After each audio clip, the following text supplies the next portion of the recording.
Bismillahirrahmanirrahim. Assalamualaikum warahmatullahi wabarakatuh.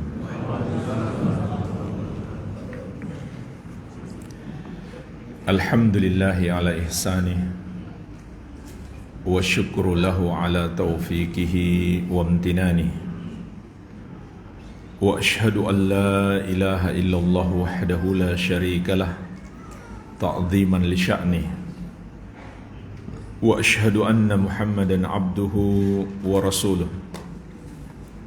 ad-da'i ila ridwanih sallallahu alaihi wa ala alihi wa sahabatihi wa ikhwanih.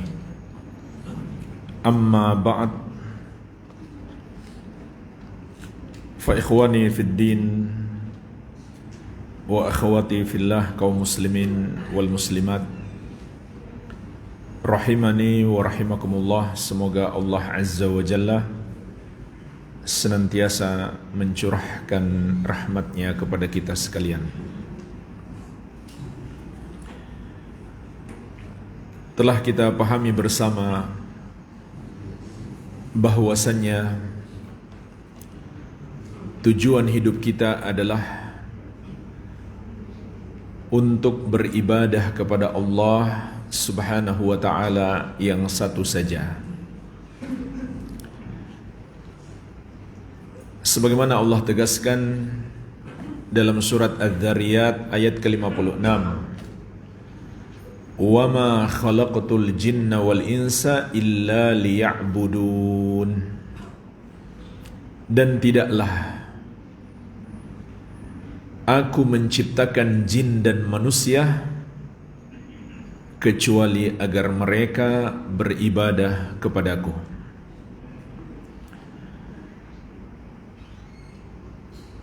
Dan hakikat ibadah adalah mentauhidkan Allah dan menjauhi dosa syirik. Begitu pula hakikat ibadah adalah taat kepada Allah dan menjauhi perbuatan maksiat. Sebagaimana kata Al-Imam Mujahid rahimahullah, imam besar ahli tafsir dari generasi tabi'in. Beliau menafsirkan surat Adz-Dzariyat ayat ke-56, "Illa li'amurahum wa anhahum." Tidaklah aku menciptakan jin dan manusia kecuali agar mereka beribadah kepadaku. Maknanya adalah agar aku memerintah mereka dan melarang mereka. Maka hakikat ibadah adalah menjalankan perintah Allah dan menjauhi larangannya. Dan perintah Allah yang paling agung adalah tauhid, dan larangan Allah yang paling besar adalah syirik. Dan inilah kemuliaan manusia. Ketika manusia itu bertakwa kepada Allah, beribadah kepadanya, taat kepadanya. Sebagaimana Allah tegaskan, "Inna akramakum indallahi atqakum." Sesungguhnya yang paling mulia di antara kalian di sisi Allah adalah yang paling bertakwa. Maka takwa satu-satunya ukuran kemuliaan hamba di sisi Allah Subhanahu wa ta'ala. Tidak ada bedanya orang Arab dan selain Arab. Tidak ada bedanya orang kaya dan orang miskin. Tidak ada bedanya keturunan pejabat bangsawan maupun keturunan rakyat jelata. Semuanya sama di sisi Allah. Yang membedakan hanyalah ketakwaan. Oleh karena itu, dalam Islam termasuk jahiliyah membanggakan apapun selain Islam. Tidak boleh ada di kehidupan ini yang kita banggakan tidak diri kita, tidak keluarga kita, tidak bangsa kita, tidak suku kita, bahasa kita, semuanya. Tidak ada yang pantas kita banggakan dan tidak dibolehkan. Dan termasuk jahiliyah membanggakan semua itu kecuali Islam. Karena kemuliaan hamba hanyalah dengan Islam, dengan iman, dengan ketakwaan. Oleh karena itu jamaah sekalian, orang yang tidak taat kepada Allah, maka berkurang kemuliaannya di sisi Allah. Semakin banyak dia berbuat maksiat, semakin berkurang kemuliaannya di sisi Allah. Kalau dia melakukan dosa terbesar, kesyirikan dan kekufuran, maka hilang sama sekali kemuliaannya di sisi Allah. Jadi hamba itu mulia. Hidup seorang hamba itu bernilai ketika dia menaati Allah Subhanahu wa ta'ala, menjalankan perintah Allah dan menjauhi larangannya. Oleh karena itu Al-Imam Syafi'i rahimahullah ketika beliau menafsirkan firman Allah Subhanahu wa ta'ala dalam surat Al-Qiyamah, ayahsabul insanu ayyutraka sudah,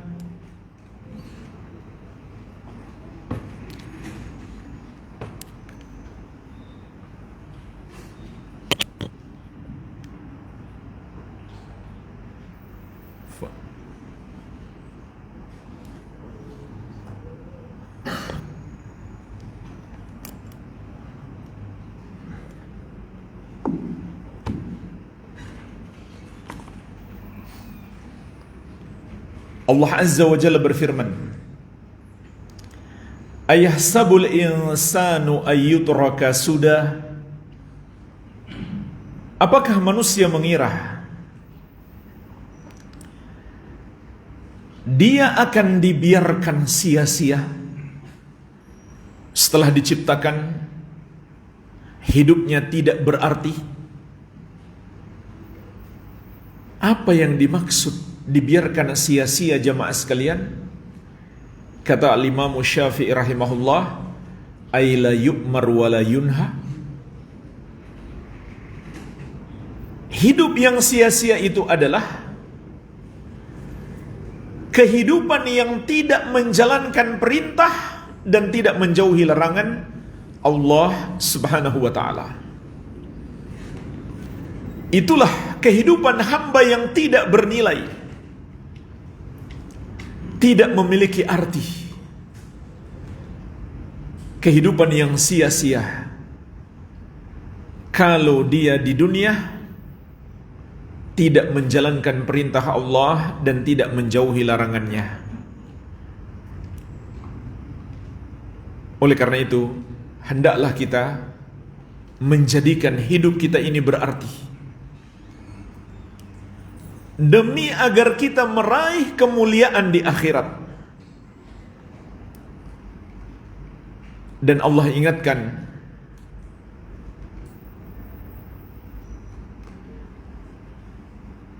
bahwa kemuliaan yang terbesar, kesuksesan yang hakiki,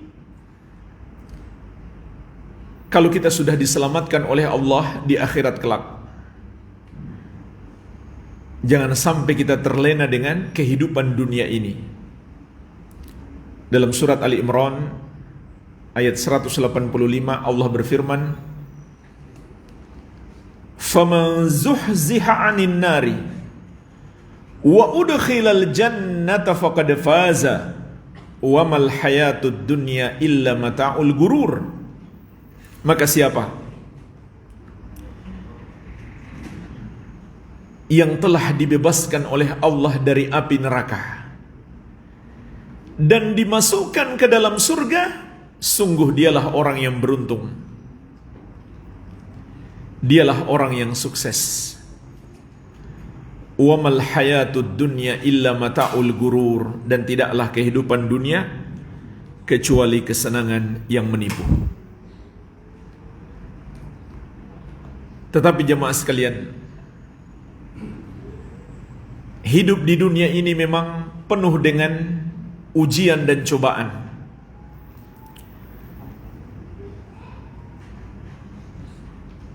Oleh karena itu,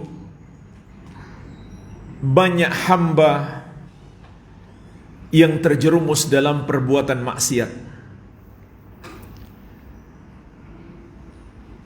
yang tidak merealisasikan tujuan dia diciptakan di muka bumi ini.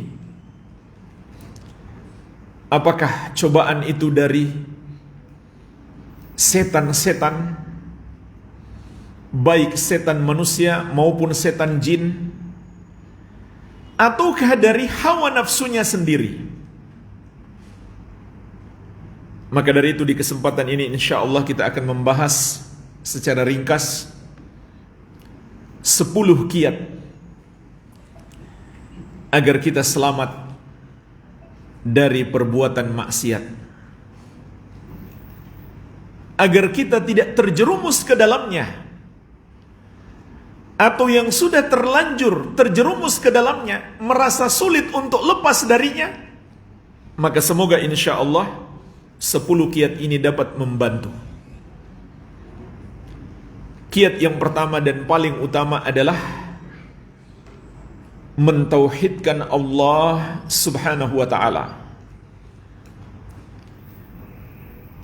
dan selalu mengikhlaskan ibadahnya hanya karena Allah semata-mata. Inilah kunci utama, kiat yang paling penting agar kita selamat dari maksiat. Karena tauhid adalah kunci utama untuk menggapai hidayah. Dalam surat Al-An'am ayat 82 Allah subhanahu wa ta'ala berfirman, Alladzina amanu walam yalbisu imanahum bidzulmin ulaika lahumul amnu wa hum muhtadun. Orang-orang yang beriman dan tidak mencampurkan keimanan mereka dengan kesyirikan sedikit pun,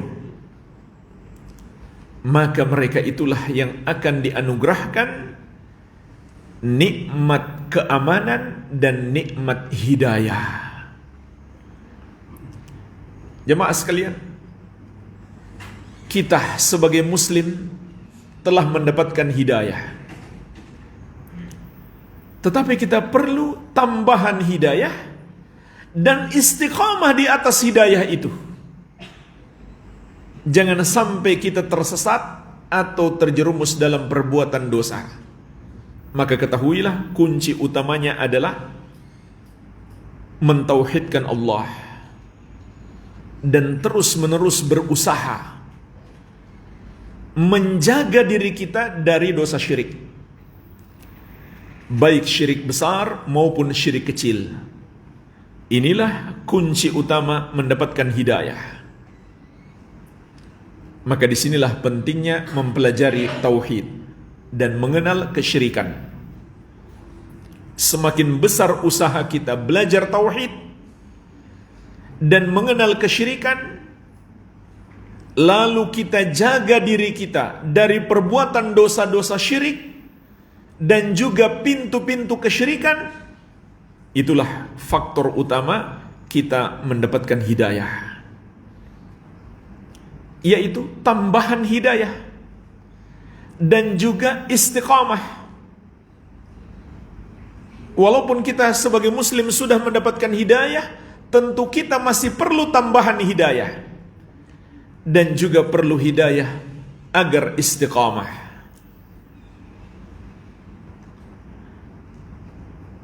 Dan tauhid bukan saja menjauhi dosa-dosa besar, bukan saja menjauhi dosa-dosa syirik, yaitu syirik besar yang membatalkan keislaman, tapi juga menjauhi syirik kecil.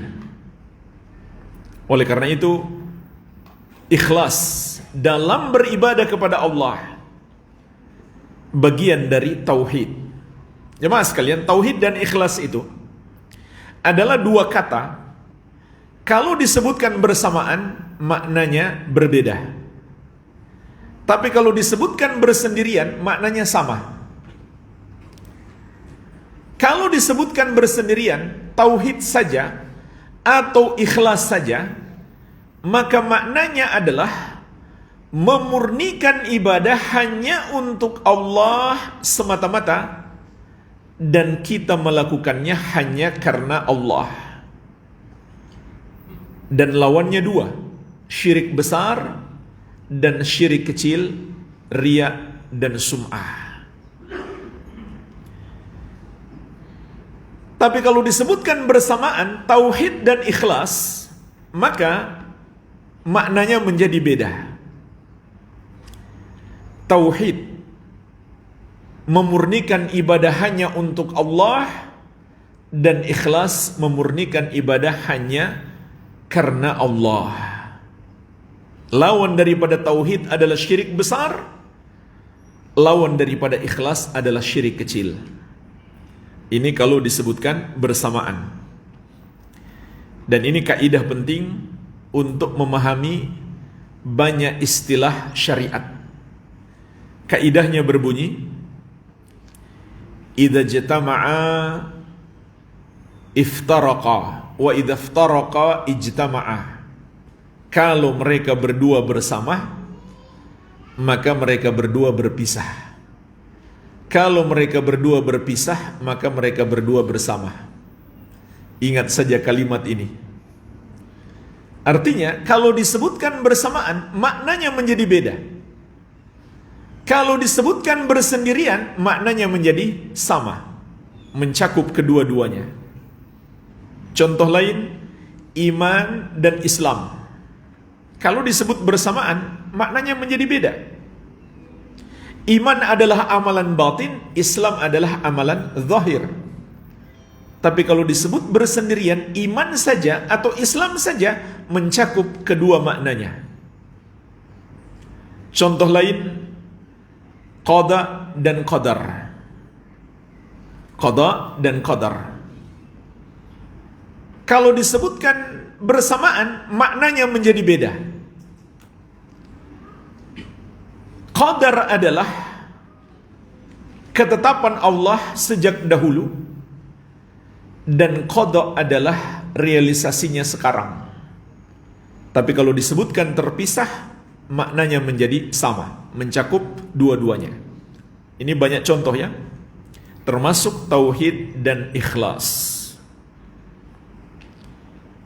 Maka ketahuilah, tauhid dan ikhlas adalah kunci utama agar kita selamat dari maksiat. Iblis pun tahu itu.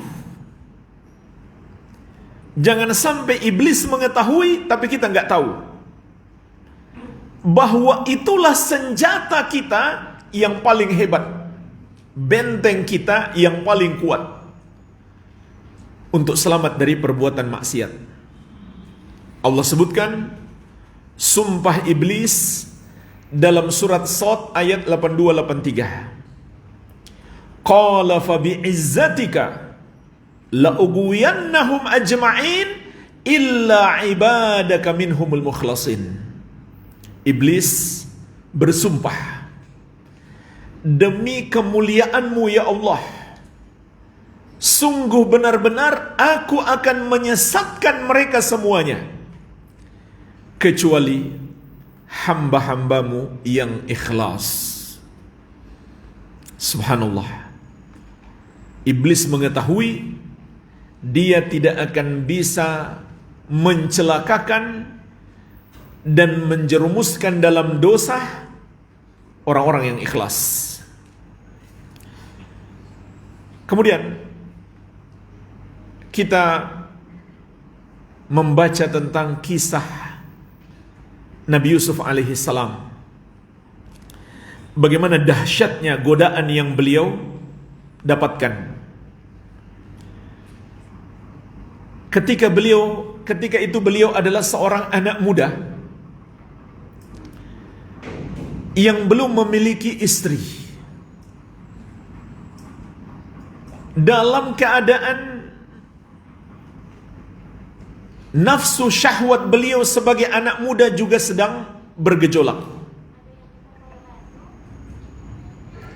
Dan beliau tidak memiliki istri untuk melampiaskannya. Kemudian beliau diajak untuk melakukan hubungan terlarang oleh seorang wanita yang cantik jelita dan wanita yang punya kuasa, dan beliau tinggal di rumah keluarga itu dengan status sebagai pembantu atau budak, walaupun beliau bukan budak. Cuma orang-orang yang menemukan beliau menjualnya sebagai budak. Intinya beliau tinggal di keluarga itu sebagai pekerja, pembantu, bawahan yang harus tunduk kepada majikan.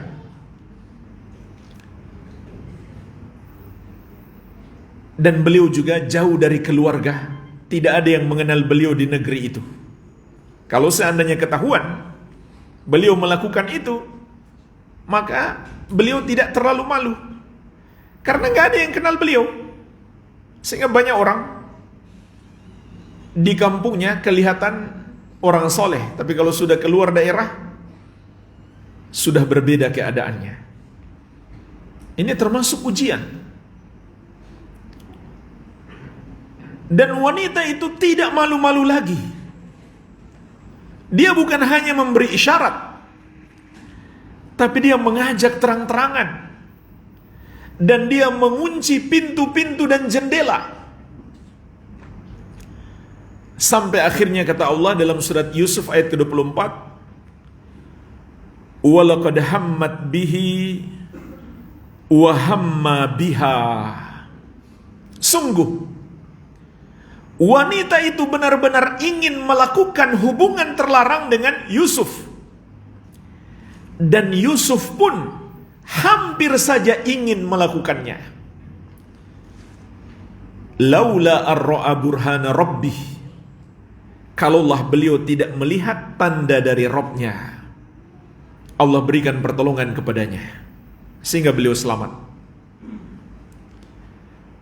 Kemudian jemaah sekalian, dalam lanjutan ayat Allah menjelaskan kepada kita sebab utama mengapa beliau diselamatkan oleh Allah.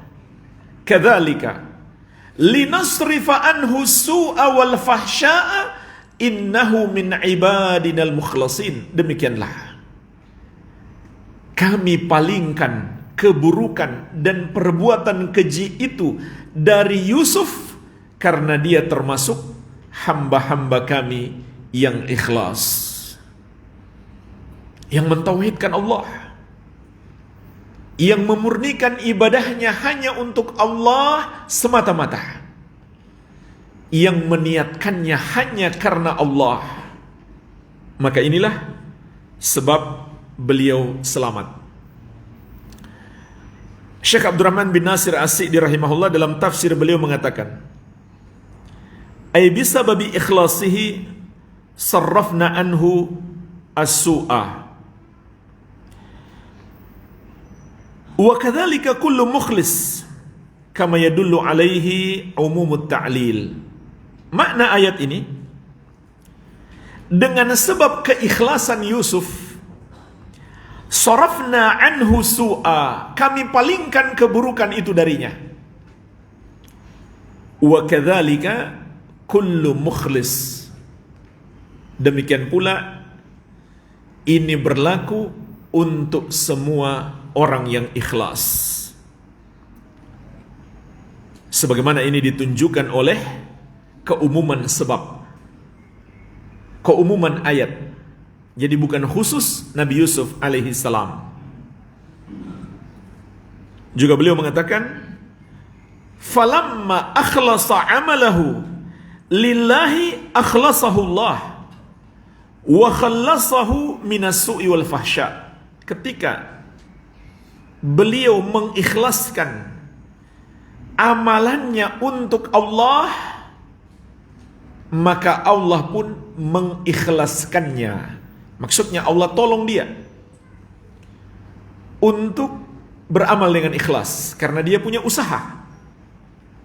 Wa khallasahu minas su'i wal fahsya'i, dan Allah pun menyelamatkan dia dari perbuatan buruk dan perbuatan keji. Jadi jamaah sekalian, inilah faktor utama Allah menolong kita agar selamat dari perbuatan maksiat, yaitu tauhid dan ikhlas. Maka ini yang mesti kita perbaiki, yaitu kita bersihkan tauhid kita dari kotoran-kotoran syirik, baik syirik besar maupun syirik kecil. Inilah faktor utama untuk mendapatkan pertolongan Allah agar selamat dari maksiat, agar bisa lepas dari perbuatan dosa. Kiat yang kedua adalah berpegang teguh dengan sunnah-sunnah Nabi Muhammad sallallahu alaihi wa ala alihi wasallam. Karena Allah mengabarkan kepada kita,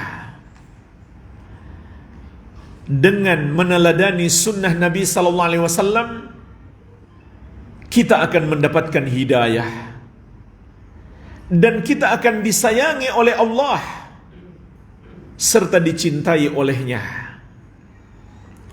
Dalam surat An-Nur ayat ke-54, Allah Azza wa Jalla menegaskan, wa in tuti'uhu tahtadu. Kalau kalian menaati Rasul, maka kalian akan mendapatkan hidayah. Kalau kita sudah dapat hidayah, sudah muslim, maka hidayah yang dimaksud adalah tambahan hidayah dan istiqamah. Kemudian di surat An-Nur ayat ke-56, wa ati'ur rasul la'allakum turhamun, dan taatilah Rasul agar kamu mendapatkan rahmat, disayangi oleh Allah Subhanahu wa ta'ala. Kemudian dalam surat Ali Imran ayat ke-31, Qul in kuntum tuhibbunallaha fattabi'uni yuhibbukumullah wa yaghfir lakum dzunubakum wallahu ghafurur rahim. Katakan wahai Muhammad, sampaikan kepada umatmu, kalau kalian benar cinta kepada Allah, ikutilah aku. Ikutilah Rasulullah sallallahu alaihi wasallam, yuhibbukumullah wa yaghfir lakum dzunubakum, barulah Allah akan mencintaimu dan mengampuni dosa-dosamu, dan Allah Maha Pengampun lagi Maha Penyayang. Maka dengan mengikuti sunnah kita mendapatkan hidayah, menggapai kasih sayang Allah dan meraih cintanya. Jemaah sekalian, kalau seseorang sudah dicintai oleh Allah Subhanahu wa ta'ala, maka tentu Allah akan melindunginya dari keburukan. Apakah keburukan dalam bentuk perbuatan dosa, ataukah keburukan yang menimpa fisiknya? Karena keburukan itu ada dua. Keburukan yang membahayakan agama kita, membahayakan akidah, ibadah, atau akhlak. Semua perbuatan dosa. Dan keburukan yang membahayakan fisik kita. Dalam hadis qudsi yang diriwayatkan oleh Al-Bukhari dari Abu Hurairah radhiyallahu anhu, Rasulullah sallallahu alaihi wasallam bersabda, Allah azza wa jalla berfirman, "Fa idza ahbabtuhu fa kuntu sam'ahu alladhi yasma'u bihi." Kata Allah, apabila aku telah mencintai seseorang, maka akulah pendengarannya yang dia gunakan untuk mendengar. Wa basarahu alladhi yubsiru bihi, dan akulah penglihatannya yang dia gunakan untuk melihat. Wa yadahu allati yabtishu biha, dan akulah tangannya yang dia gunakan untuk memegang. Wa rijlahu allati yamshi biha, dan akulah kakinya yang dia gunakan untuk melangkah. Apa maksud hadis ini jemaah sekalian? Tentu bukan maknanya Allah menyatu dengan makhluk. Itu pemahaman kufur dan bertentangan dengan akal sehat. Bagaimana bisa makhluk yang rendah, yang hina, yang kecil menyatu dengan Allah yang maha suci, maha besar, maha agung, maha tinggi, maha kuat? Ini penghinaan kepada Allah. Kalau ada orang yang memiliki keyakinan Allah bisa menyatu dengan makhluk dan bertentangan dengan akal sehat, namun faktanya keyakinan itu ada, yaitu pada golongan Syiah. Mereka yakini imam-imam mereka menyatu dengan Allah. Begitu pula pada gulatus sufiyah, orang-orang sufi ekstrim. Mungkin gak semua sufi seperti itu, tapi gulatus sufiyah, orang-orang sufi ekstrim yang memiliki keyakinan wahdatul wujud, Allah menyatu dengan hamba. Tentu bukan itu makna hadis ini.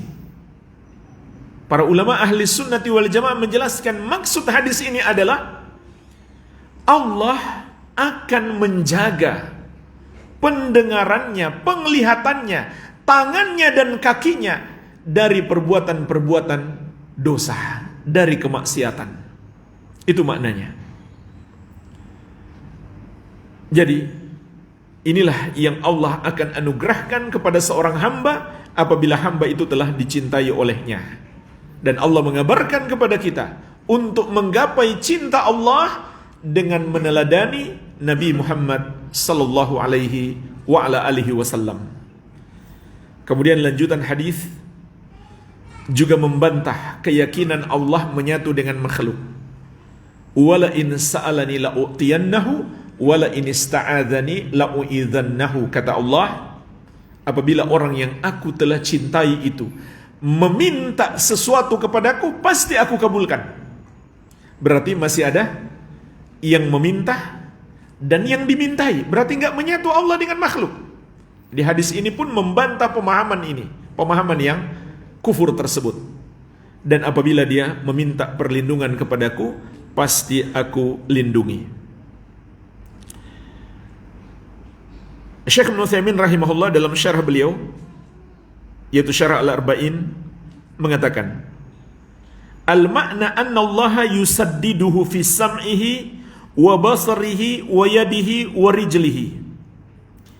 Makna hadis ini, Allah akan meluruskan pendengarannya, penglihatannya, tangannya dan kakinya. Wa yakunul makna, sehingga makna yang benar, an yuwaffiqa hadzal insan fima yasma' wa yubsir wa yamshi wa yabtish. Allah berikan taufik, Allah berikan hidayah kepada orang itu, yaitu orang yang telah Allah cintai, dalam pendengarannya, penglihatannya, langkah kakinya, dan tindakan tangannya. Ini kan 4 anggota tubuh yang paling banyak digunakan untuk berbuat maksiat. Mata, telinga, tangan, dan kaki.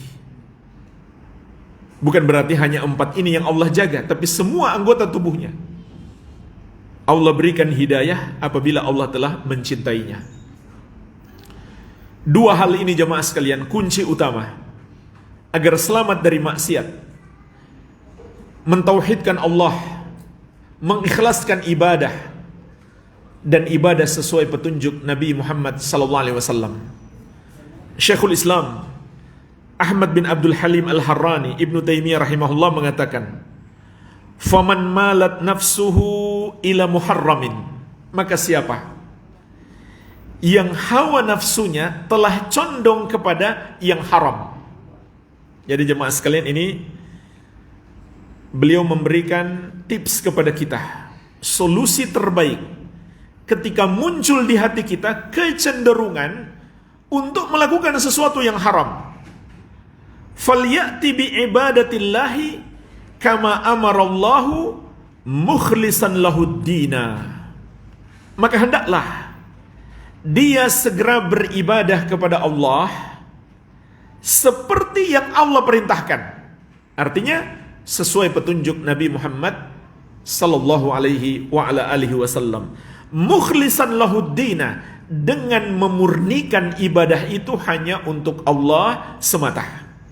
Fa inna dzalika yasrifu anhu su'a wal fahsya'a, maka itu akan memalingkan keburukan dan perbuatan keji itu darinya. Lalu ibadah apa yang beliau maksudkan? Semua ibadah. Tapi di kesempatan yang lain beliau mengatakan hendaklah sholat. Ketika ada kecenderungan di hati kita untuk melakukan perbuatan maksiat, hendaklah kita segera melakukan sholat. Sholat dengan memenuhi dua syarat ini. Kita ikhlaskan ibadah itu hanya untuk Allah dan hanya karena Allah semata, dan kita sholat sesuai petunjuk Nabi Muhammad sallallahu alaihi wa ala alihi wasallam. Karena Allah juga mengatakan, inna sholata tanha anil fahsyai wal munkar. Sesungguhnya sholat mencegah dari perbuatan keji dan mungkar. Sholat yang bagaimana? Sholat yang memenuhi dua syarat ini. Makanya jangan heran jemaah sekalian, kalau kita sering mendengar ada orang yang rajin sholat, tapi maksiat jalan terus, maka pasti sholatnya tidak beres. Pasti itu, yakin. Karena Allah nggak mungkin salah. Allah mengatakan, sesungguhnya sholat mencegah dari perbuatan keji dan mungkar. Tapi kenapa dia rajin sholat, maksiatnya juga rajin? Karena sholatnya tidak beres. Apakah kurang ikhlas? Ataukah kurang dalam mengikuti petunjuk Nabi Muhammad sallallahu alaihi wa ala alihi wasallam, sehingga sholatnya tidak mencegahnya dari perbuatan keji dan mungkar. Kemudian yang ketiga, termasuk kiat yang sangat penting agar kita selamat dari maksiat adalah mendalami ilmu agama. Terutama ilmu untuk mengenal Allah subhanahu wa ta'ala, yaitu ilmu tauhid, ilmu tentang nama-nama dan sifat-sifat Allah. Maka semakin kita mengenal Allah, kita akan semakin takut kepada Allah.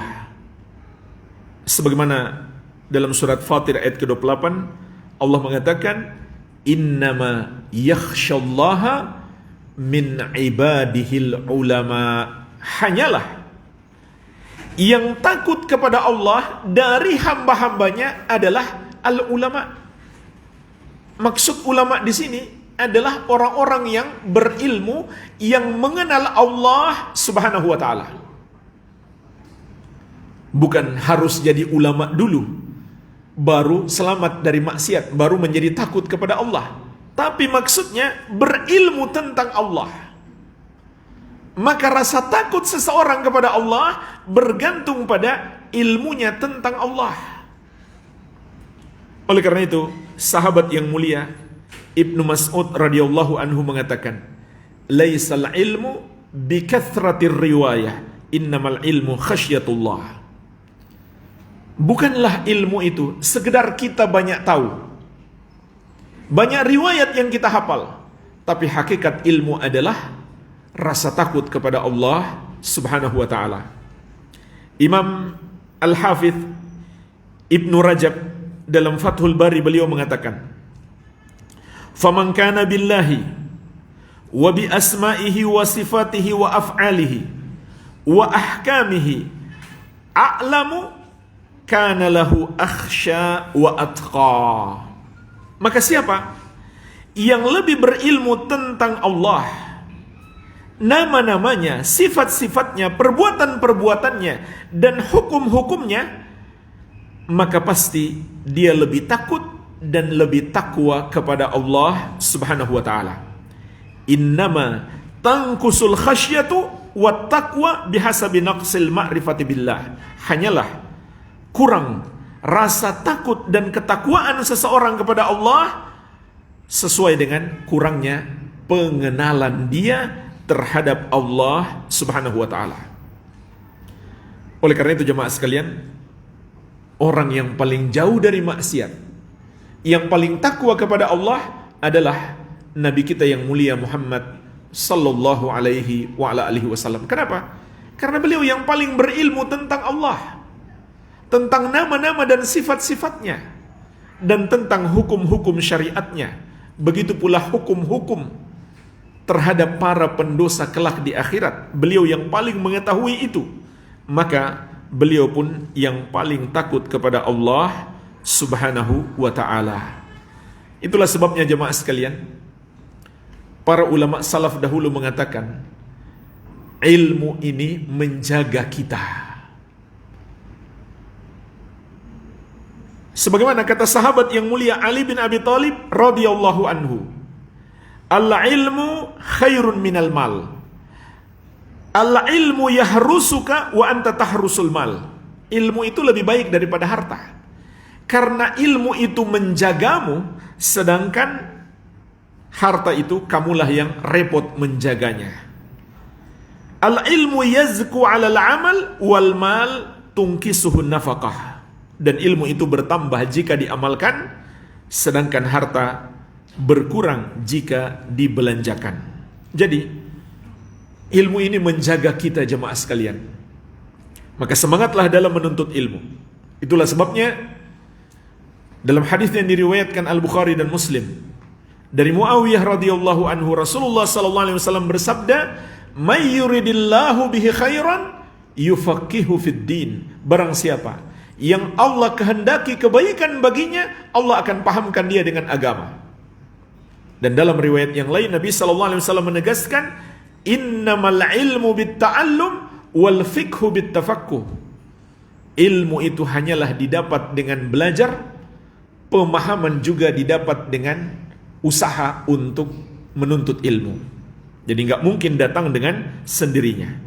Maka semakin kita belajar, semakin kita pahami agama ini, berarti semakin banyak kebaikan Allah anugerahkan kepada kita. Begitu pula dalam hadis yang diriwayatkan Imam Muslim dari Abu Hurairah radhiyallahu anhu, Rasulullah sallallahu alaihi wasallam bersabda, "Man salaka tariqan yaltamisu fihi ilman, sahalallahu lahu bihi tariqan ilal jannah." Barang siapa menempuh satu jalan untuk mempelajari ilmu agama, maka Allah akan mudahkan baginya jalan masuk surga.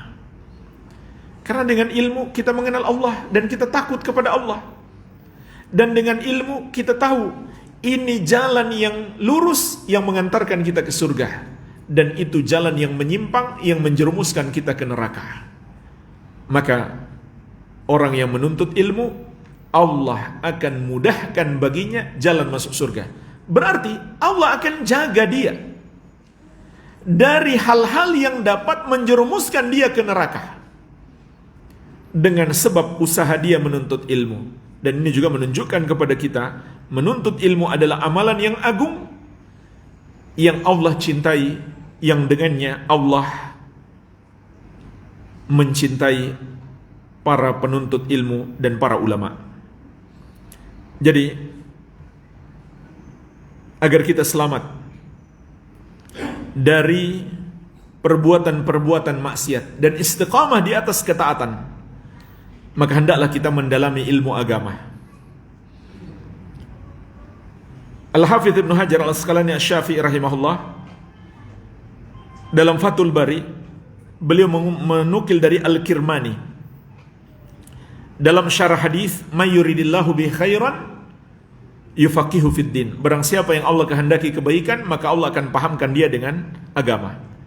Maka kata Al-Kirmani rahimahullah, "Anna min jumlatil istiqamah an yakuna tafaqquh li'annahu al-asal, bahwasanya termasuk makna istiqamah itu adalah hendaklah seorang mendalami ilmu agama, karena itu adalah pondasi yang menyelamatkan kita. Kemudian kiat yang keempat, hendaklah kita banyak berdoa kepada Allah dan memohon perlindungan kepadanya. Memohon perlindungan dari perbuatan maksiat dan dari godaan setan. Nabi Yusuf alaihissalam ketika digoda oleh wanita yang cantik tersebut, apa yang pertama beliau lakukan? Allah sebutkan di surat Yusuf ayat ke-23. Wa rawadathu allati huwa fi baitiha an nafsihi wa ghallaqatil abwab wa qalat hayta lak. Dan wanita itu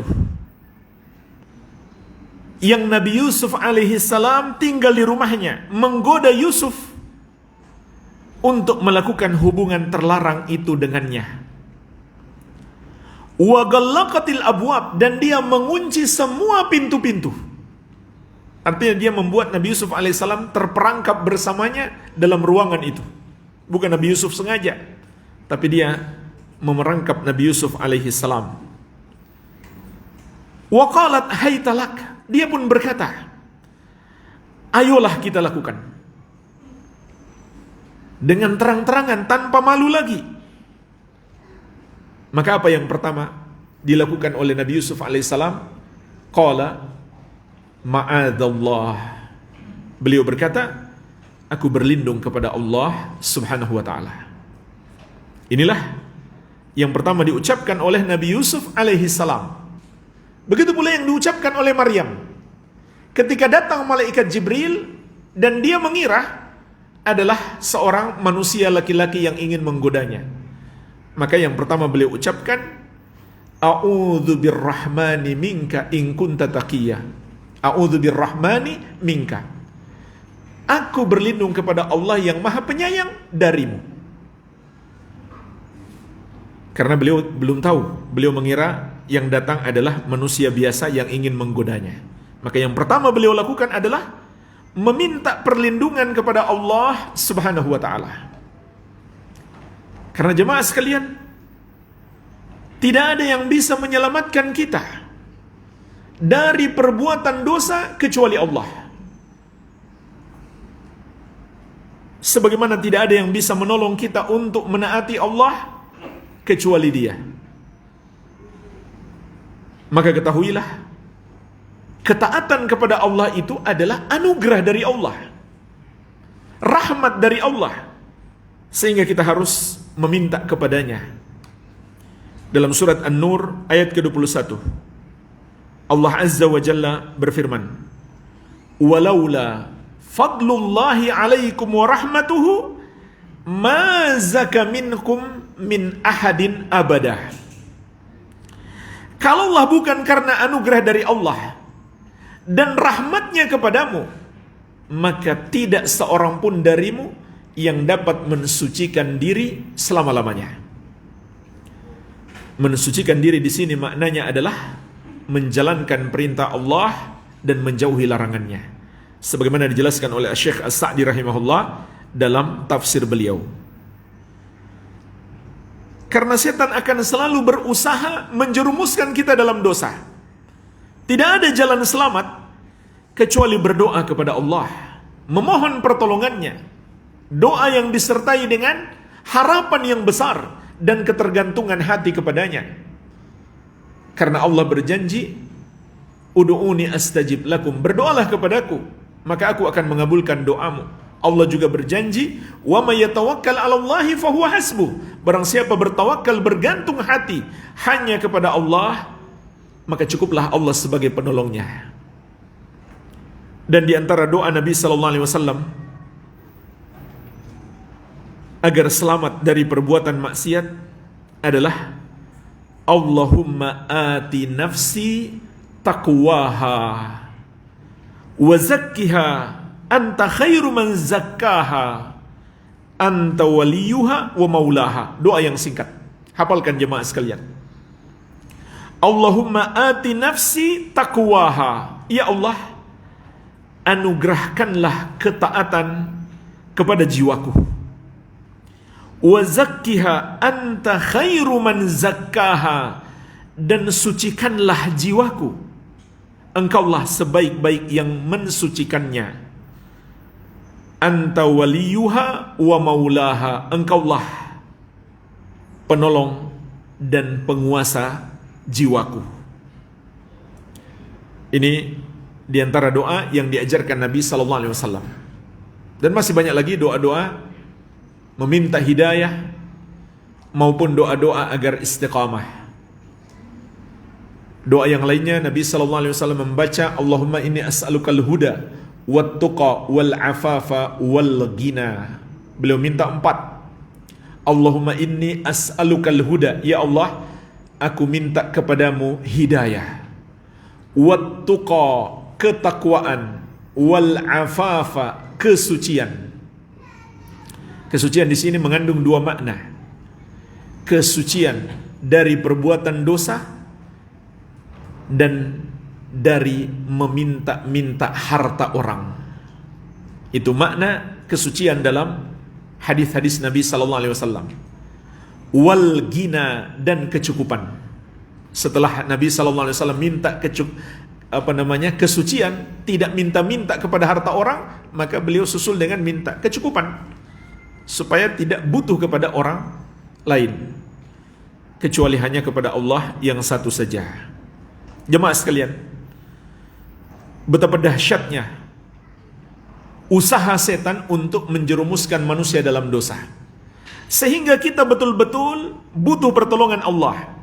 Allah sebutkan di surat Al-A'raf ayat 16-17 tentang bagaimana usaha setan menyesatkan manusia. Qala fabima aghwaytani la aqudanna lahum siratakal mustaqim. Iblis berkata, karena engkau telah menghukum aku tersesat, maka sungguh benar-benar aku akan menghalang-halangi mereka dari jalanmu yang lurus. Thumma la'atiyannahum min baini aydihim. Kemudian aku akan datangi mereka dari arah depan. Wa min khalfihim, dan dari arah belakang. Wa an aymanihim, dan dari arah kanan. Wa an syama'ilihim, dan juga dari arah kiri. Wala tajidu aktsarahum syakirin, sehingga engkau tidak akan mendapati kebanyakan mereka sebagai orang-orang yang bersyukur. Jadi Allah menyebutkan ucapan iblis bahwa dia akan mendatangi manusia dari 4 penjuru. Yang pertama dari arah depan. Kata Ibnu Abbas radhiyallahu anhuma, maksudnya dia akan membuat kita ragu terhadap akhirat. Yang kedua dari arah belakang. Maknanya dia akan membuat kita cinta dunia. Yang ketiga dari arah kanan. Maknanya adalah setan memunculkan berbagai macam syubhat yang menjerumuskan dalam kesyirikan, kekufuran, dan bid'ah-bid'ah. Kemudian dari arah kiri maknanya adalah setan membuat manusia condong kepada maksiat. Ini maksudnya 4 arah kedatangan setan, sebagaimana ditafsirkan oleh Ibnu Abbas radhiyallahu taala anhuma. Ada rahasia mengapa setan tidak mengatakan saya akan mendatangi kalian dari arah atas. Kata Imam Qatadah rahimahullah, sebagaimana dinukil oleh Ibnu Qayyim dalam Ighatsatul Lahafan, ataka syaitan ibna Adam, ataka syaitan yabna Adam min kulli wajhin ghaira annahu lam ya'tika min fawqika. Setan akan mendatangimu wahai anak Adam dari segala penjuru, akan tetapi dia tidak bisa mendatangimu dari arah atas. Lam yastati an yahula bainaka wa bain rahmatillah, karena dia tidak sanggup untuk menghalangi engkau mendapatkan rahmat Allah Subhanahu wa taala. Jadi setan, iblis itu beriman Allah di atas. Dan keimanannya itu tidak disalahkan oleh Allah Subhanahu wa taala. Karena iblis memang pada dasarnya dulu dia makhluk yang beriman kan, dan makhluk yang mengenal kebenaran. Oleh karena itu kekufuran iblis bukan karena ragu terhadap kebenaran, bukan karena tidak mengetahui kebenaran itu sehingga mendustakannya, tidak. Kekufurannya apa? Menentang kebenaran itu dalam keadaan dia tahu bahwa itu adalah benar. Artinya dia adalah makhluk yang mengenal kebenaran. Makanya tadi kita sebutkan di surat Shad ayat 82-83, iblis bersumpah dengan menyebut sifat Allah. Wa bi'izzatika, dengan kemuliaanmu. Kemuliaan Allah adalah sifat Allah.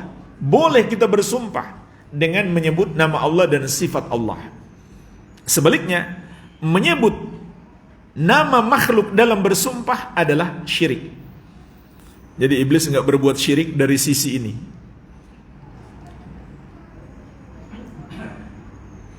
Maka Allah ingatkan kepada kita di surat Al-A'raf ayat ke-200. Wa imma yanzaghannaka minasyaitani nazghun fasta'idz billah innahu sami'un alim. Maka jika setan mengganggumu dengan satu gangguan atau menggodamu untuk menjerumuskan dalam maksiat, mohonlah perlindungan kepada Allah, sesungguhnya dialah yang maha mendengar lagi maha mengetahui. Kemudian yang kelima, kiat penting agar selamat dari maksiat, agar bisa terlepas dari dosa, adalah menjauhi teman-teman yang buruk dan bersahabat dengan orang-orang soleh. Ini penting sekali, karena banyak manusia tersesat gara-gara salah gaul, gara-gara berteman dengan setan yang dia kira teman, padahal setan yang menyesatkannya. Teman jamaah sekalian yang suka mengajak-ajak kita berbuat dosa, atau menghalangi kita melakukan ketaatan, atau saat melihat kita berbuat dosa, dia malah kompori, dia malah mendukung kita melakukannya, maka hakikatnya dia bukan teman, tapi setan berwujud manusia. Karena itu tugasnya setan, menyesatkan manusia. Oleh karena itu Allah ingatkan dalam surat Al-Furqan ayat 28-29. Wa yawma ya'uddu adh-dhalimu 'ala yadayhi yaqulu ya laitani ittakhadhtu ma'ar rasuli sabila. Ingatlah kelak hari ketika orang yang zalim itu menggigit kedua tangannya karena saking menyesalnya. Bukan sekedar gigit jari, tangannya dia gigit, bukan satu tangan, dua tangan dia gigit, seraya berkata, aduhai, andai dulu aku mengikuti jalan Rasul. Inilah satu-satunya penyesalan. Kenapa dulu tidak mengikuti jalan Rasulullah sallallahu alaihi wasallam?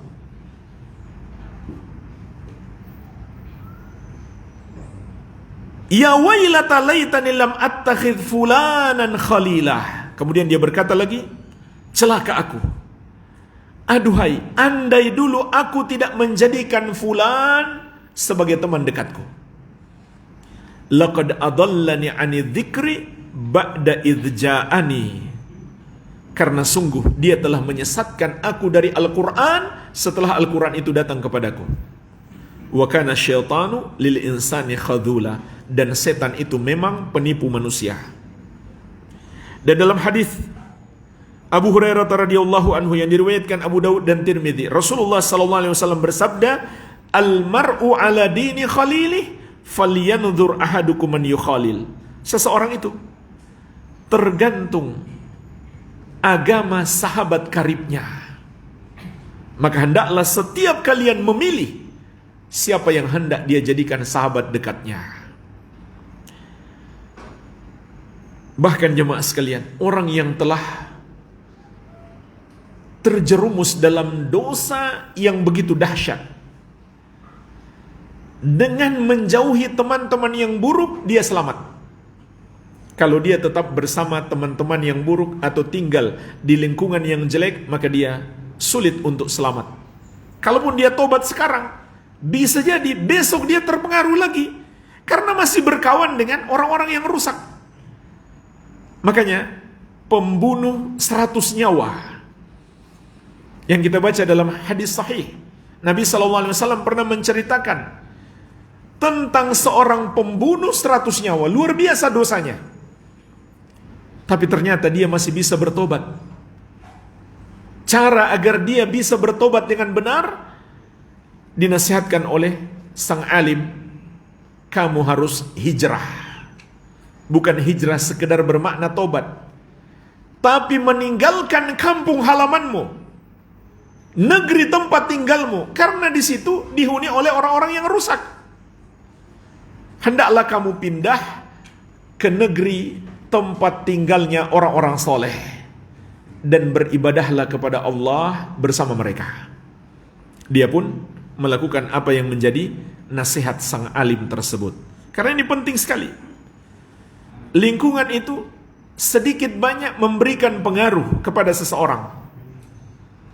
Sampai-sampai jemaah sekalian, Abu Thalib ini luar biasa pengorbanannya untuk Nabi Muhammad SAW dan untuk Islam. Tidak mendapatkan hidayah gara-gara berteman dengan Abu Jahal. Abu Thalib hampir saja masuk Islam di akhir hayatnya, kalaulah tidak karena berteman dengan Abu Jahal. Nabi Muhammad SAW mendatangi Abu Thalib untuk mendakwahinya terakhir kali. Ya ammi kul la ilaha illallah kalimatan uhajjalaka biha indallah. Wahai paman, ucapkan la ilaha illallah, satu kalimat yang dengannya aku akan berhujjah untukmu di hadapan Allah kelak di hari kiamat. Tapi Abu Jahal di sampingnya mengatakan, atargabu an millati Abdul Muttalib? Apakah kamu benci dengan agamanya Abdul Muttalib? Dia enggak mau dicela oleh Abu Jahal, dia enggak enakan sama Abu Jahal karena teman baik. Maka dia pun terhalang mendapatkan hidayah.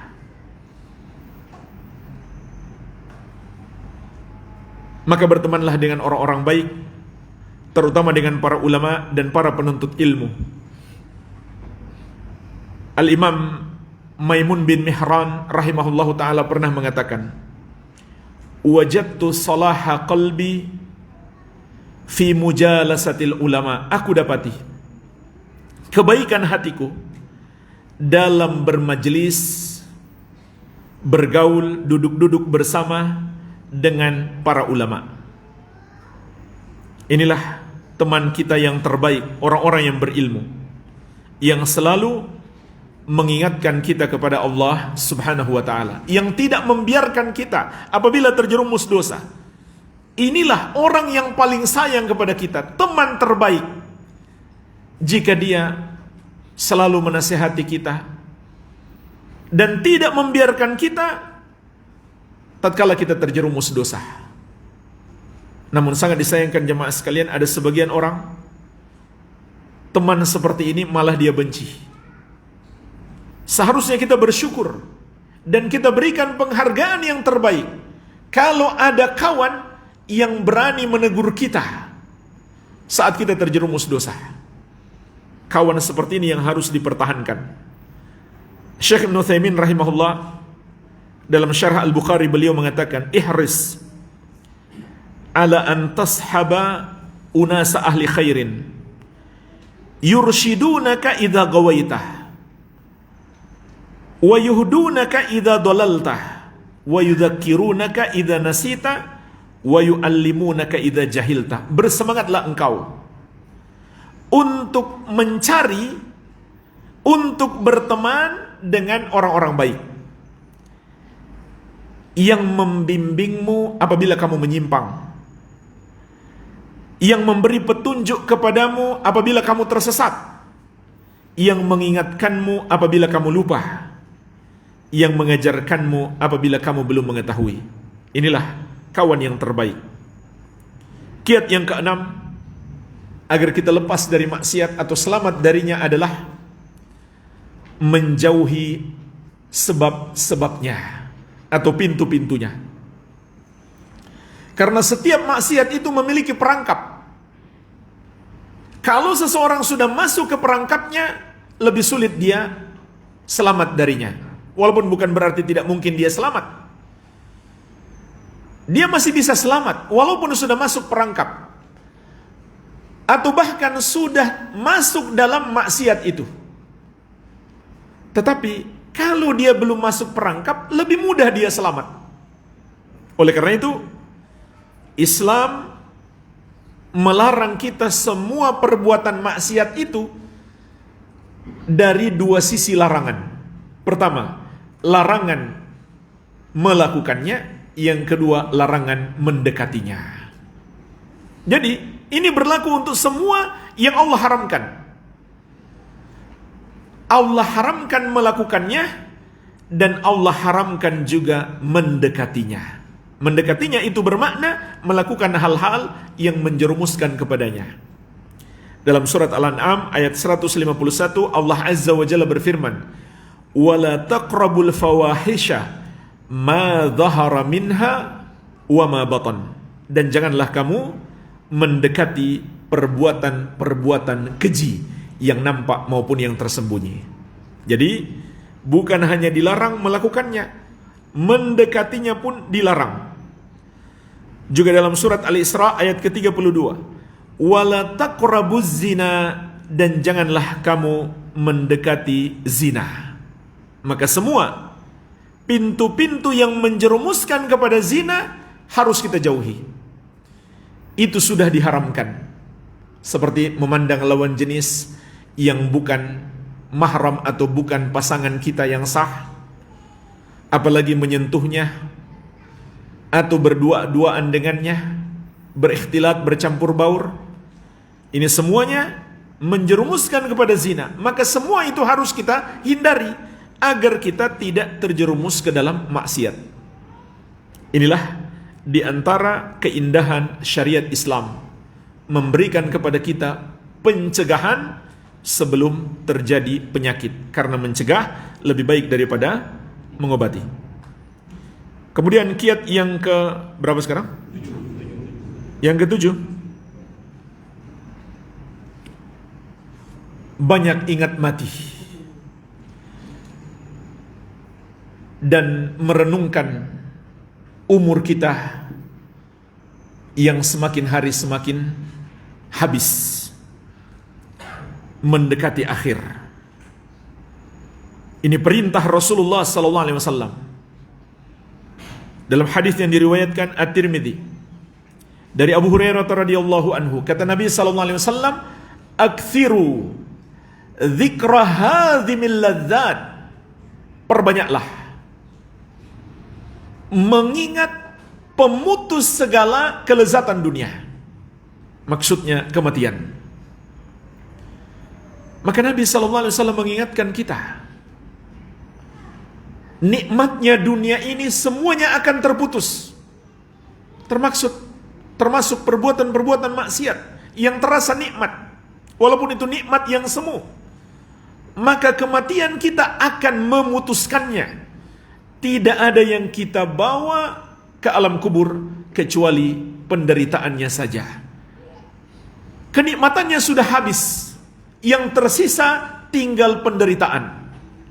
Maka Rasulullah SAW mengingatkan kita untuk perbanyak ingat mati. Beliau bukan hanya menyuruh kita ingat mati, tapi menyuruh kita memperbanyak ingat mati. Oleh karena itu jamaah sekalian, ketika kita ingat mati, itu sudah termasuk ibadah. Karena menaati perintah Rasulullah sallallahu alaihi wasallam. Sehingga semakin banyak kita ingat mati, semakin bagus. Dan ketika beliau ditanya, fa ayyul mu'minina akyas, ya Rasulullah, orang mukmin manakah yang paling cerdas? Maka beliau menjawab, aktsaruhum lil mauti dzikra wa ahsanuhum lima ba'dahu istidadan ulaikal akyas. Orang mukmin yang paling cerdas, manusia yang paling pintar itu adalah yang paling banyak ingat mati dan paling baik persiapannya untuk kehidupan setelah mati. Mereka itulah orang-orang yang cerdas. Jemaah sekalian, kalau ada kawan kita sudah merencanakan bisnisnya untuk 30-40 tahun yang akan datang, mungkin dia mengatakan, saya sudah harus jadi bos besar ketika itu. Bisnis saya sudah harus merambah ke puluhan kota. Dan saat itu saya tinggal menikmati. Uang masuk, saya tinggal santai saja. Dia sudah rencanakan. Maka kita katakan dia pintar, dia cerdas. Maka Rasulullah SAW mengabarkan kepada kita, orang yang lebih cerdas, yang lebih pintar adalah yang merencanakan kehidupannya 100 tahun yang akan datang, 1.000.000 tahun yang akan datang, bahkan tanpa ada batas, yaitu kehidupan yang kekal abadi. Inilah orang pintar yang hakiki, merencanakan kehidupannya di akhirat kelak yang kekal abadi. Ad-Daqaq rahimahullah, sebagaimana disebutkan oleh Al-Qurtubi dalam At-Tadhkirah, beliau mengatakan, man aktsara dzikral maut ukrima bi thalathati asya. Barang siapa memperbanyak ingat mati, dia akan dimuliakan dengan 3 hal. Karena ingat mati itu ibadah. Ibadah yang memiliki keutamaan. Di antara keutamaannya, dia akan diberikan 3 hal. Yang pertama, ta'jilit taubah. Dia akan bersegera untuk bertobat. Yang kedua, wa qana'atil qalbi. Hatinya merasa cukup. Hatinya tidak menderita karena memikirkan kekurangan hartanya. Hatinya merasa cukup. Wa nasyatil ibadah. Yang ketiga, semangat ibadah. Ini 3 kemuliaan yang Allah akan berikan kepada orang yang banyak ingat mati. Karena banyak ingat mati itu sendiri adalah ibadah. Sebab diperintahkan oleh Rasulullah sallallahu alaihi wasallam. Kemudian kata beliau, "Wa man nasiyahu uqiba bi thalathin." Dan siapa melupakan kematian, tidak ingat mati, maka dia akan dihukum dengan 3 hal. Yang pertama, taswifit taubah. Suka menunda-nunda tobat. Hati-hati jemaah sekalian, ini bagian dari hukuman, bagian dari azab yang Allah timpakan kepada seseorang. Apanya yang diazab? Hatinya. Sehingga dia tidak mau bertobat kepada Allah. Yang kedua, wa tarkir ridha bil kafaf. Dia tidak merasa cukup, padahal sebenarnya sudah cukup. Tapi dia selalu merasa kekurangan. Enggak pernah nikmat hatinya. Selalu merasa menderita karena kekurangan. Wat takasul fil ibadah. Yang ketiga, dia pun malas beribadah. Jadi, ini pentingnya kita mengingat mati. Kemudian jemaah sekalian, Allah Azza wa Jalla mengingatkan kita. Sebuah penyesalan di dunia ini, tapi penyesalannya sudah terlambat, yaitu menjelang mati.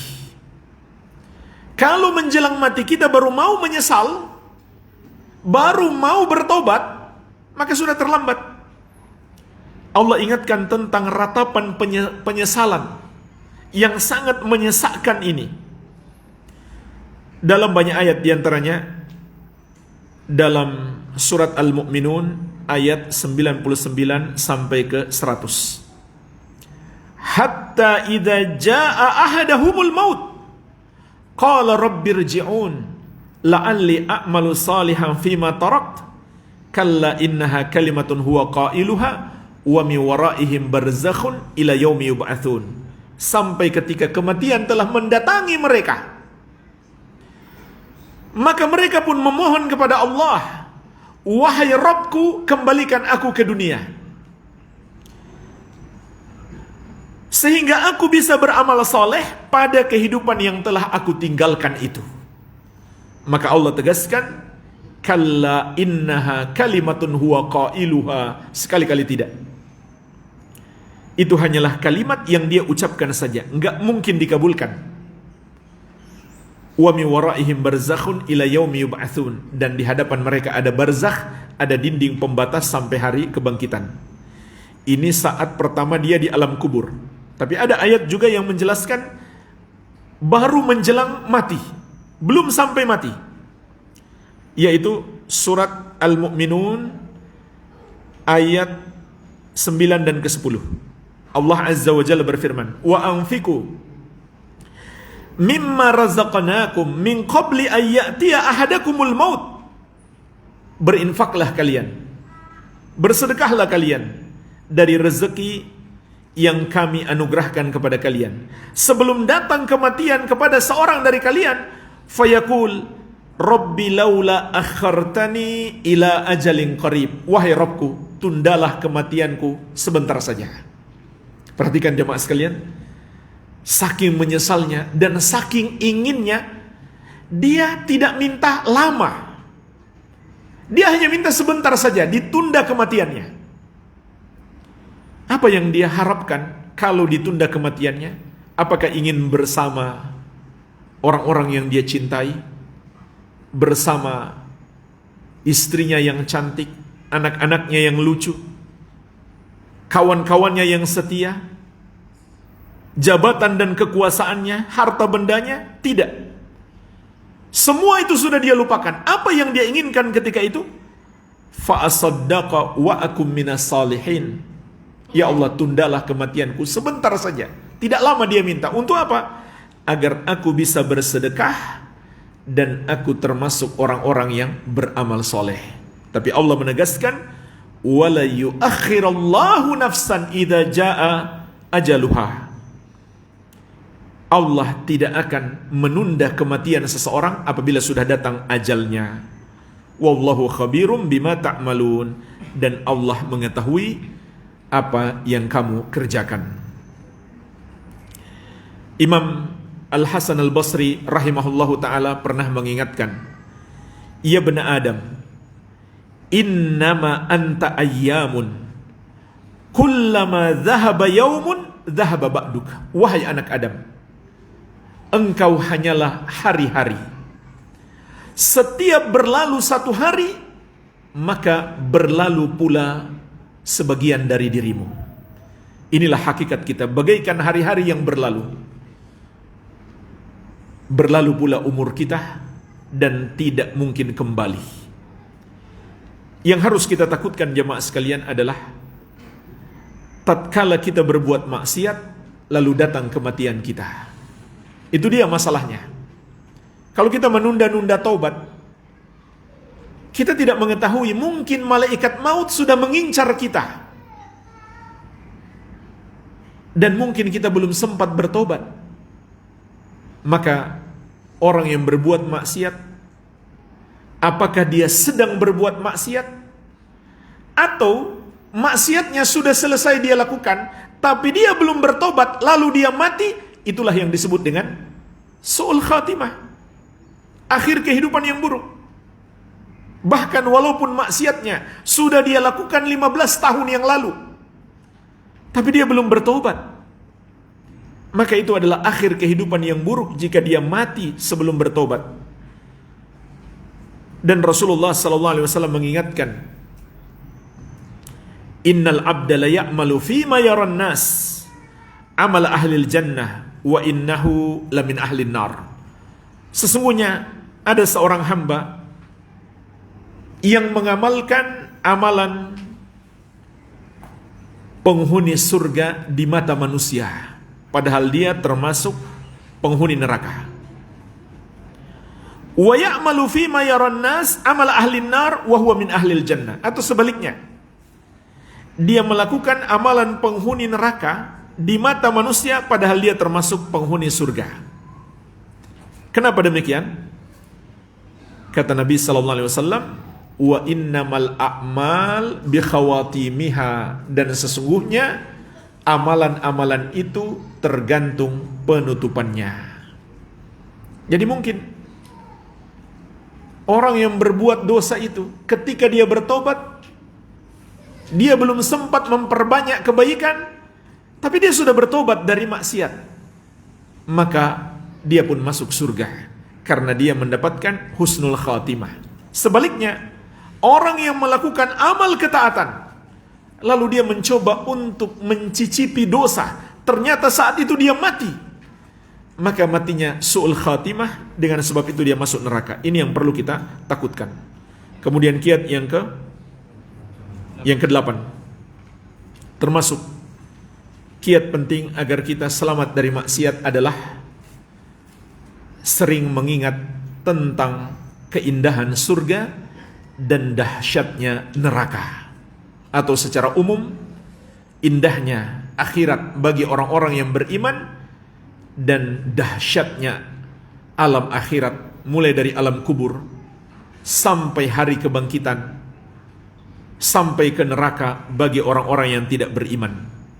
Satu hadis saja jemaah sekalian. Hadis ini sangat patut kita renungkan. Sangat patut kita selalu mengingatnya tentang bagaimana indahnya surga dan dahsyatnya neraka. Diriwayatkan oleh Imam Muslim dari Anas bin Malik radhiyallahu anhu, Rasulullah sallallahu alaihi wasallam bersabda, "Yu'ta bi an'ami ahli dunya min ahli nari yaumal qiyamah." Kelak akan didatangkan di hari kiamat penduduk dunia yang paling nikmat hidupnya ketika di dunia, namun dia termasuk penghuni neraka. Jadi orang ini ketika hidup di dunia adalah yang paling nikmat. Mungkin dia orang paling kaya atau paling berkuasa, tapi dia bergelimang maksiat ketika di dunia, maka dia termaksud penghuni neraka. Didatangkan dia kelak di hari kiamat. Fayusbagu finnari sabagatan, dia pun dicelup di neraka dengan satu celupan. Maksudnya dimasukkan sebentar lalu dikeluarkan lagi, belum dimasukkan selama-lamanya. Dia dikeluarkan lagi untuk ditanya, thumma yuqal ya bani Adam hal ra'aita khairan qad, hal marra bika na'imun qad. Wahai anak Adam, apakah engkau pernah melihat kebaikan hidup di dunia? Apakah engkau pernah merasakan nikmatnya hidup di dunia? Fayaqul la wallahi ya Rabb. Maka dia pun menjawab, tidak demi Allah wahai Rabbku. Tentu bukan maksud dia berdusta. Dia orang yang paling nikmat hidupnya ketika di dunia, tapi ketika ditanya, pernah nggak merasa nikmat hidup di dunia? Dia katakan tidak, bahkan dia bersumpah. Bukan maksudnya berdusta jamaah sekalian, tapi sekejap berada di neraka membuat dia lupa dengan semua nikmat dunia. Jadi yang diazab bukan hanya fisiknya, tapi juga psikisnya.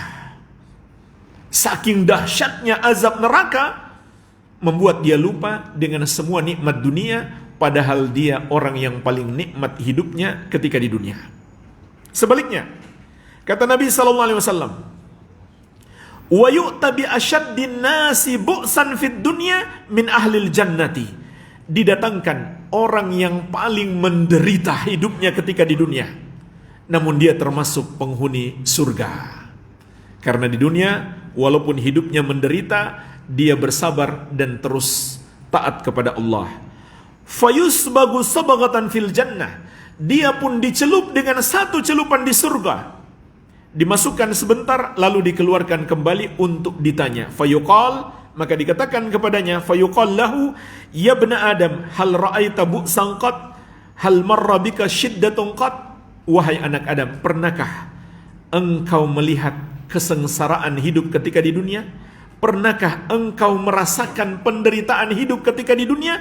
Fayaqul la wallahi ya Rabb. Dia pun mengucapkan yang sama, tidak, demi Allah wahai Rabbku, ma marra bi bu'sun qattu wala ra'aitu syiddatan qattu.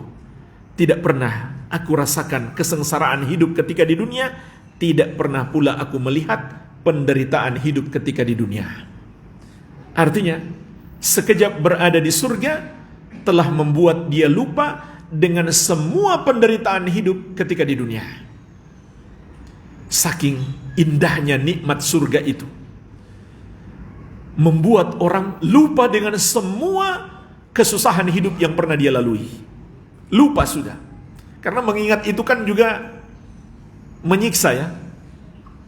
Mengingat penderitaan hidup kita itu juga bisa menyiksa. Tapi dengan nikmat surga sanggup membuat orang itu lupa dengan semua kesengsaraan hidup di dunia, padahal dia adalah orang yang paling menderita ketika di dunia. Jadi jemaah sekalian, kalau begitu tidak ada apa-apanya. Semua keindahan, semua kenikmatan dunia ini dibandingkan dengan akhirat. Begitu pula tidak ada apa-apanya semua penderitaan, semua kesusahan kita di dunia ini dibandingkan penderitaan di akhirat kelak. Jadi jangan sampai kita korbankan kebahagiaan kita di akhirat hanya demi mengejar kesenangan dunia yang sedikit. Rasulullah SAW juga mengingatkan kita, mad dunya fil akhirah illa mithlu ma yaj'alu ahadukum usbu'ahu fil yam falyanzur bima yarji. Tidaklah dunia ini dibandingkan dengan akhirat kecuali hanya seperti orang yang mencelupkan jarinya di laut, kemudian hendaklah dia lihat berapa banyak air yang menetes dari jarinya tersebut. Itulah perumpamaan kehidupan dunia.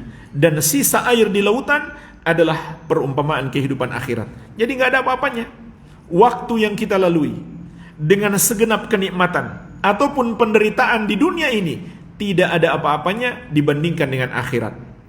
Kemudian yang kesembilan, termasuk kiat penting agar kita selamat atau terlepas dari perbuatan maksiat adalah bersabar dan berjuang. Bersabar dan berusaha keras, berjuang. Kenapa jemaah sekalian? Karena Rasulullah SAW mengabarkan kepada kita, huffatil jannatu bil makari wa huffatin nar bisyahawat. Surga itu diliputi dengan hal-hal yang dibenci oleh hawa nafsu, sedangkan neraka diliputi oleh hal-hal yang disenangi oleh hawa nafsu. Hadis sahih diriwayatkan Al-Bukhari dan Muslim dari Abu Hurairah dan dari Anas bin Malik radhiyallahu taala anhumah. Oleh karena itu, kesabaran yang kita butuhkan mencakup 3 bentuk kesabaran. Pertama, kesabaran dalam menjalankan perintah Allah. Yang kedua, kesabaran dalam menjauhi larangan Allah. Dan yang ketiga, kesabaran dalam menghadapi kesusahan-kesusahan atau musibah dan malapetaka yang menimpa kita. Juga Rasulullah SAW mengingatkan, ad-dunya sijnul mu'min wa jannatul kafir. Dunia itu penjara bagi orang yang beriman dan surga bagi orang-orang kafir. Hadis riwayat Muslim dari Abu Hurairah radhiyallahu anhu. Kenapa jemaah sekalian? Karena orang mukmin itu harus menahan nafsu syahwatnya, harus bersabar, harus berjuang, sehingga dunia ini seperti penjara yang membuat dia tidak bebas memperturutkan hawa nafsunya. Sedangkan orang kafir, mereka tidak peduli halal atau haram, mereka perturutkan hawa nafsunya. Dalam hadis yang diriwayatkan At-Tabarani dari Ibnu Umar radhiyallahu anhuma, Rasulullah sallallahu alaihi wasallam mengingatkan, salasun muhlikat, ada 3 perkara yang membinasakan. syuhun muta' wa hawan muttaba' wa ijabul mar'i binafsihi. Kekikiran yang ditaati, hawa nafsu yang dituruti, dan kekaguman seseorang terhadap dirinya, ujub, merasa hebat. Imam Ibnu Qayyim rahimahullah pernah mengatakan, al-hawa'u da'un wa dawa'uhu mukhalafatuhu. Hawa nafsu itu adalah penyakit, dan obatnya adalah menyelisihinya. Dan untuk menyelisihinya butuh kesabaran, dan terkadang butuh perjuangan. Dan Allah berjanji, jamaah sekalian, ketika kita berusaha, berjuang, maka Allah akan memberikan pertolongan kepada kita. Sebagaimana dalam surat Al-Ankabut ayat ke-69. Walladzina jahadu fina lanahdiyannahum subulana. Dan orang-orang yang bersungguh-sungguh berusaha, berjuang untuk mencari keridhaan kami, benar-benar akan kami tunjukkan kepada mereka jalan-jalan kami, yaitu jalan-jalan kebaikan. Rasulullah SAW juga pernah bersabda, wa may yatasabbar yusabbirhullah wa may yasta'fif yu'iffahullah. Barang siapa berusaha untuk sabar, maka Allah akan menyabarkannya. Dan barang siapa berusaha menjaga kesucian dirinya, maka Allah akan menjaga kesucian dirinya. Sekali lagi, menjaga kesucian diri itu mencakup dua: menjaga kesucian dari dosa dan dari meminta-minta kepada manusia. Jadi jemaah sekalian, perlu perjuangan, perlu kesabaran. Dan ini termasuk faktor penting Allah menilai kita atau memberi pertolongan kepada kita. Adanya kesabaran dan usaha kita. Yang ke-10, yang terakhir jemaah sekalian, termasuk kiat penting agar kita selamat dari maksiat adalah hendaklah kita berusaha menggapai manisnya iman.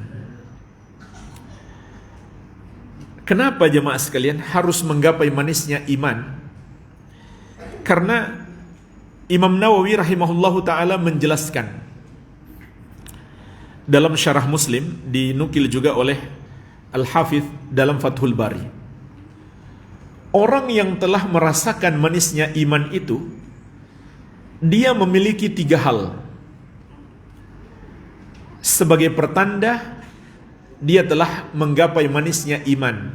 Yang pertama adalah istildzadzut ta'at, merasa lezat dalam ketaatan. Jadi dia ketika menjalankan perintah Allah dan menjauhi maksiat, itu dia merasa nikmat. Kalau kita masih merasa itu sebagai sebuah beban, berarti kita belum menggapai manisnya iman. Kalau kita masih merasa agama ini menghimpit kebebasan kita, berarti kita belum menggapai manisnya iman. Kalau kita masih berkata dikit-dikit haram,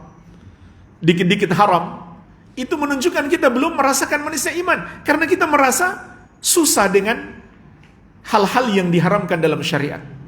Dan sebenarnya bukan dikit-dikit haram, tapi terlalu banyak yang haram yang dia lakukan.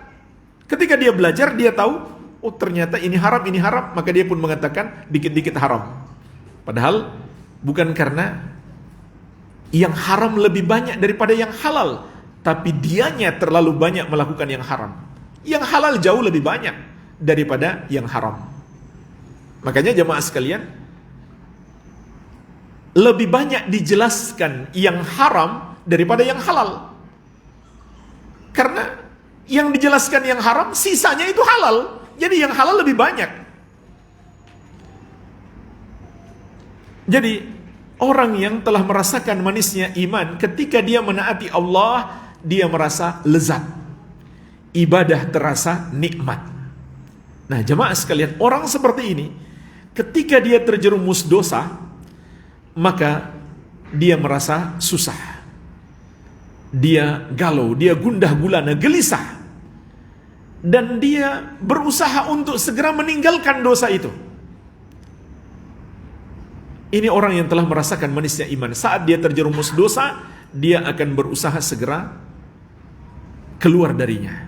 Ini yang pertama. Yang kedua kata beliau, wa tahammulul masyak fid din.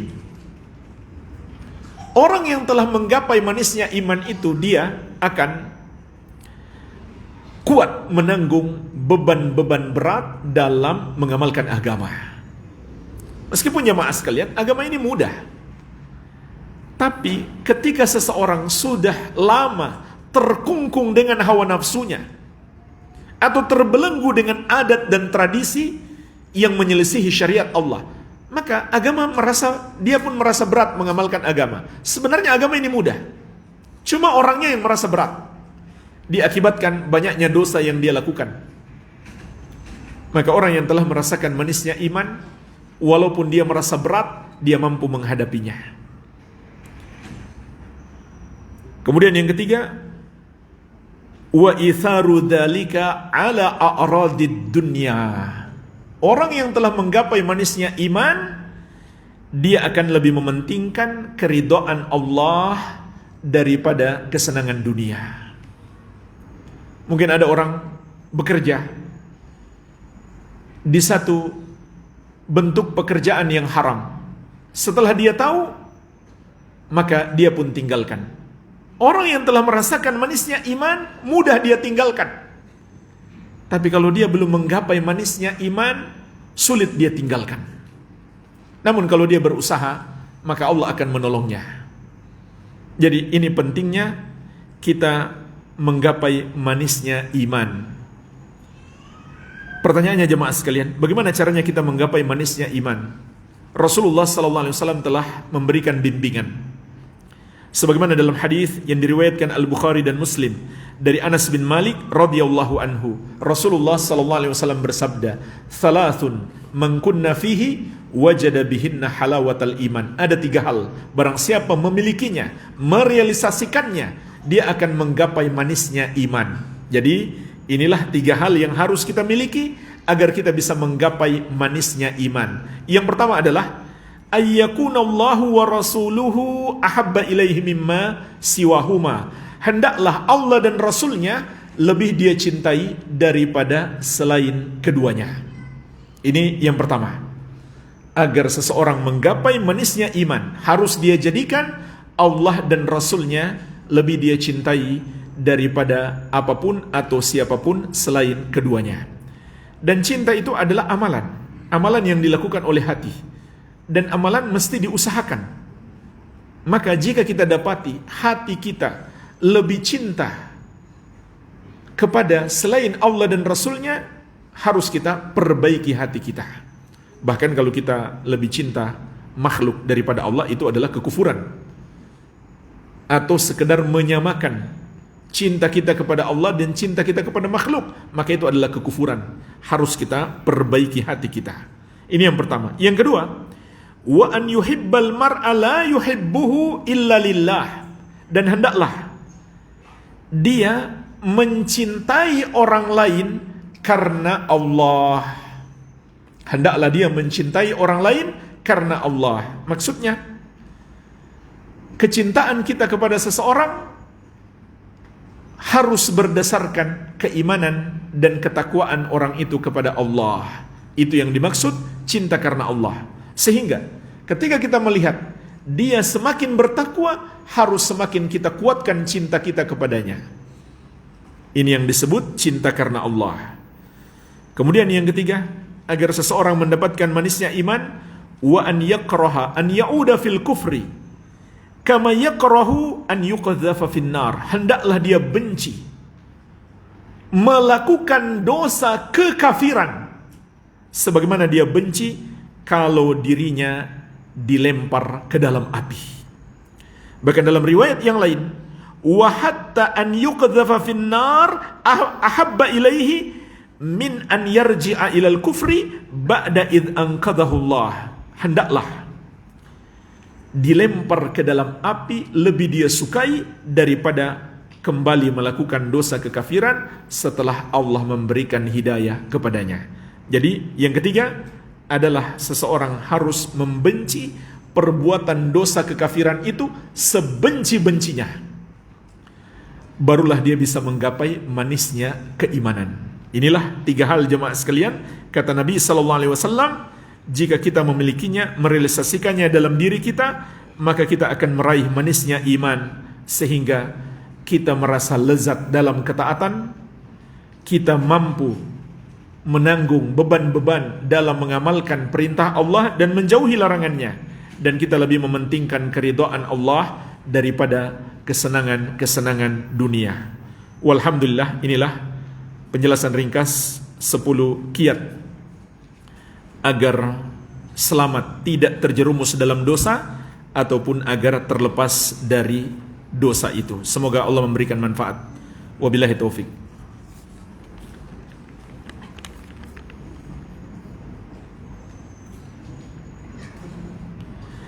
Bagaimana status solat orang yang baru bertobat, yang tidak tahu sama sekali dalam bacaan-bacaan solat? Allah Subhanahu wa taala berfirman, "Fattaqullaha mastata'tum."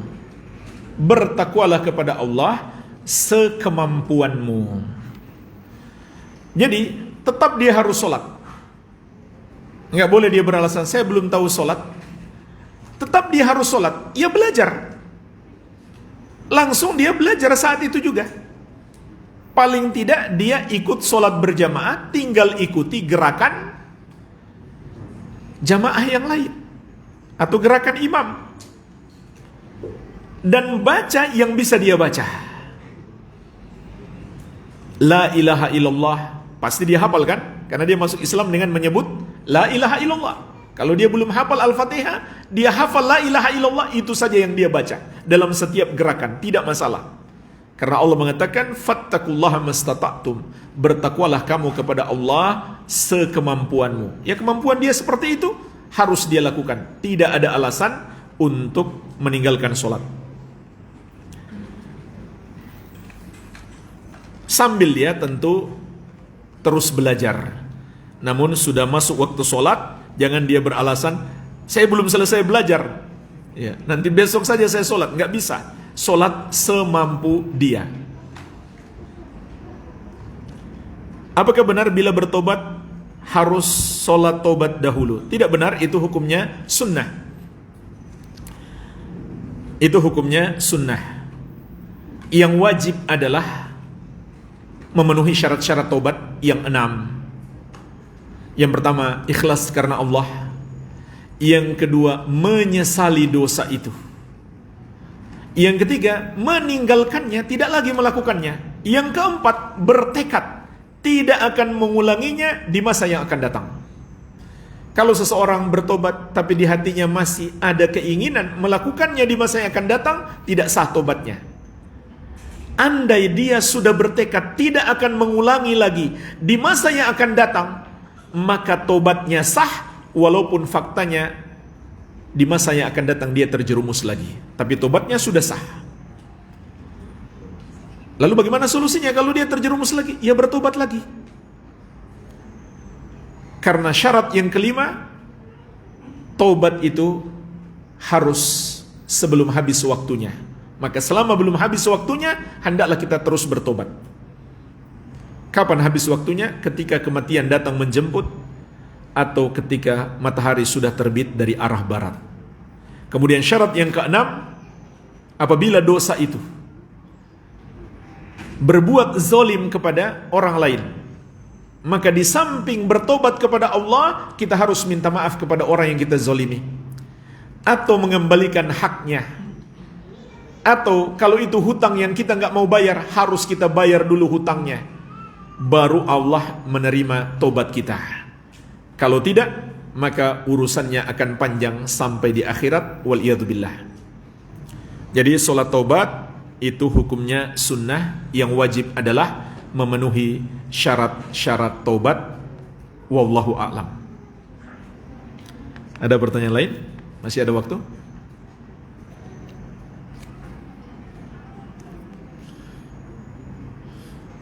Kalau nggak ada, bagus.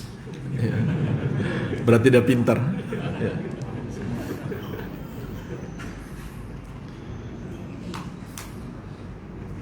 Baik, kalau gitu kita tutup saja. Semoga bermanfaat. Lebih dan kurangnya saya mohon maaf. Wabillahi taufik. Subhanakallahumma wabihamdik. Asyhadu an la ilaha illa anta astaghfiruka wa atubu ilaik. Wa sallallahu ala nabiyyina Muhammadin wa alihi wasallam. Wa akhiru da'wana anil hamdulillahi rabbil alamin. Wassalamualaikum warahmatullahi wabarakatuh.